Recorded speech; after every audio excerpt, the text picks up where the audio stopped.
Assalamualaikum warahmatullahi wabarakatuh. Perkenalkan, nama saya Aldi Rifaldi dengan nomor induk mahasiswa 1811750. Hari ini saya ingin menjelaskan rangkuman video presentasi materi anak berbakat dan bertalenta, yang khususnya penjelasan materinya itu 9 macam kecerdasan multiple intelligence. Mari kita saksikan penjelasan dari saya. Anak berbakat dan bertalenta. Jadi di sini saya ingin mengulas sedikit atau mereview apa sih itu definisi berbakat dan bertalenta. Jadi anak yang berbakat atau gifted adalah anak yang memiliki kemampuan unggul, mampu memberikan prestasi atau memiliki kecerdasan yang tinggi, dan keberbakatan harus ditinjau secara multidimensi, yaitu merupakan meliputi bermacam-macam dimensi kemampuan prestasi. Jadi di sini berbakat ada juga bertalenta. Berbakat atau sama saja gifted, lalu bertalenta sama saja talents. Jadi berbakat harus memiliki ciri-ciri dan bertalenta juga harus memiliki ciri-ciri seperti itu. Nah, di sini lanjut ada multiple intelligence. Menurut Rosmini tahun 2007 halaman 4 menjelaskan bahwa dalam teori multiple intelligence setidaknya ada 9 kecerdasan, dan hal ini pun bisa kemungkinan untuk bertambah. Kesembilan kecerdasan inilah yang kemudian disebutnya sebagai multiple intelligence atau kecerdasan ganda. 9 macam kecerdasan multiple intelligence. Yang pertama, kecerdasan linguistik, yaitu kemampuan untuk menggunakan dan mengolah kata-kata secara efektif, baik secara oral maupun secara tertulis. Contohnya itu seperti pencipta puisi, editor, jurnalis, dramawan, sastrawan, lalu yang terakhir orator tokoh. Lalu yang kedua ada kecerdasan matematis logis. Kemampuan ini berkaitan dengan penggunaan bilangan dan logika.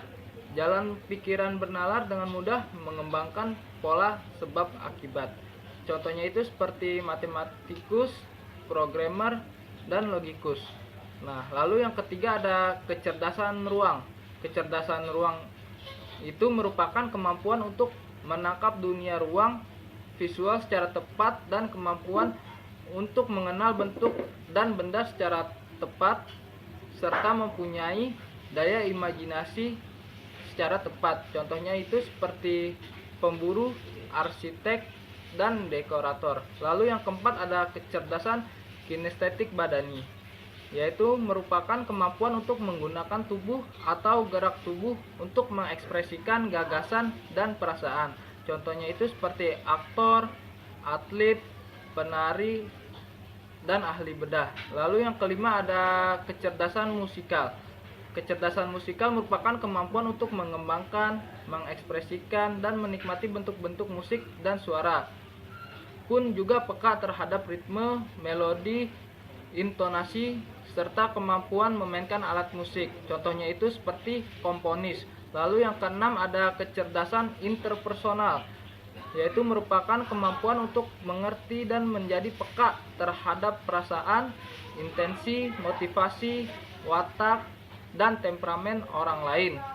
Jadi di sini kemampuannya pun juga menonjol dalam berelasi dan berkomunikasi dengan berbagai orang. Contohnya itu seperti komunikator, lalu ada fasilitator. Lalu yang ketujuh ada kecerdasan intrapersonal. Kecerdasan intrapersonal merupakan kemampuan berkaitan dengan pengetahuan akan diri sendiri dan kemampuan untuk bertindak secara adaptif berdasar pengalaman diri, serta mampu berefleksi dan keseimbangan diri, kesadaran tinggi akan gagasan-gagasan. Jadi mereka mudah berkonsentrasi dengan baik, suka bekerja sendiri, dan cenderung pendiam. Contohnya itu seperti kayak para pendoa batin. Lalu yang kedelapan ada kecerdasan lingkungan atau naturalis intelligence. Merupakan kemampuan untuk mengerti flora dan fauna dengan baik, menikmati alam, mengenal tanaman dan binatang dengan baik. Contoh terkenalnya tokohnya itu seperti Charles Darwin. Lalu yang kesembilan ada kecerdasan eksistensial, yaitu merupakan kemampuan menyangkut kepekaan dan kemampuan seseorang untuk menjawab persoalan terdalam keberadaan atau eksistensi manusia. Contohnya itu seperti persoalan mengapa ada dan apa makna hidup ini, seperti itu contohnya. Lalu tokoh terkenalnya itu seperti Plato, Socrates, dan Thomas Aquina. Nah, itulah 9 macam kecerdasan multiple intelligence. Demikianlah pokok bahasan materi yang telah saya sampaikan kepada teman-teman semua. Semoga apa yang telah saya sampaikan dapat memberikan manfaat kepada kalian teman-teman semua. Dan apabila ada kata-kata yang salah mohon dimaafkan. Wabillahi taufik wal hidayah. Wassalamualaikum warahmatullahi wabarakatuh.